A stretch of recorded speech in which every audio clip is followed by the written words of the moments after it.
नमस्कार, हरिभूमि टीवी पर आपका स्वागत है।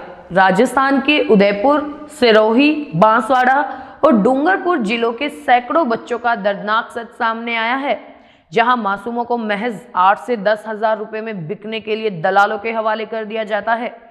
ये बच्चे फैक्ट्री, फार्म हाउस और होटलों में काम करने के लिए भेजे जाते हैं, जहां उनके साथ बुरा व्यवहार किया जाता है। कई बार तो इन बच्चों को बंधक बनाकर 12-12 घंटे काम कराया जाता है और जब वो भागने की कोशिश करते हैं तो उन्हें बुरी तरह से पीटा जाता है।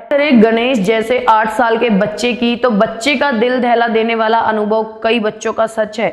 शराबी पिता ने उसे और उसके बड़े भाई को दलालों के हाथों बेच दिया। गणेश को 500 भेड़ बकरियों के साथ बंधक बनाकर रखा गया। उन्हें 25-30 किलोमीटर पैदल चलने के लिए मजबूर किया गया और यदि वो भागने की कोशिश करते तो उन्हें लोहे के गर्म सरिये से दाग दिया जाता। इस दर्दनाक यातना को सहन करने के बाद गणेश को रेस्क्यू कर लिया, लेकिन इसके बाद भी उसकी स्थिति में कोई सुधार नहीं हुआ। ये कोई अकेला मामला नहीं है। राजस्थान के कई गांवों में बच्चे दलालों के हाथों बिक रहे हैं। इन दलालों ने बच्चों के माता पिता को 5 स्टार होटल्स और फैक्ट्री में काम दिलाने का सपना दिखाकर उन्हें बेच दिया, लेकिन हकीकत ये है कि ये बच्चे बंधक बनाकर 12-12 घंटे काम करते हैं। कई बार तो परिवारों से उनका संपर्क भी टूट जाता है। कई बच्चे तो इस काम के दौरान दिव्यांग हो जाते हैं और कुछ बच्चे जीवन भर वापस ही नहीं लौट पाते। गांवों में बैठे ये दलाल बच्चों को लीज पर लेकर गुजरात और अन्य राज्यों में भेजते हैं, जहां बच्चों को शारीरिक और मानसिक शोषण का सामना करना पड़ता है। इनमें से कई बच्चों को काम करने के बदले बहुत कम पैसा मिलता है और उन्हें बुरी परिस्थितियों में रखा जाता है।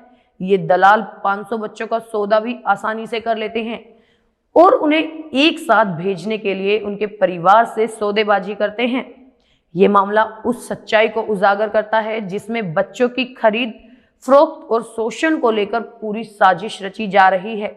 कई बार बच्चों के माता पिता भी ये नहीं जानते कि वो क्या कर रहे हैं और इस दर्दनाक सौदे का शिकार हो जाते हैं।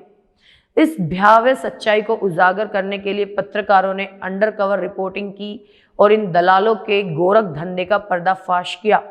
साथ ही रेस्क्यू टीम ने बच्चों को सुरक्षित स्थान पर पहुंचाया और उनके परिवारों से संपर्क किया। आखिरकार ये जरूरी है कि हम समाज में जागरूकता फैलाएं और ऐसी घटनाओं को रोकने के लिए कानून और प्रशासन को सख्त कदम उठाने के लिए प्रेरित करें।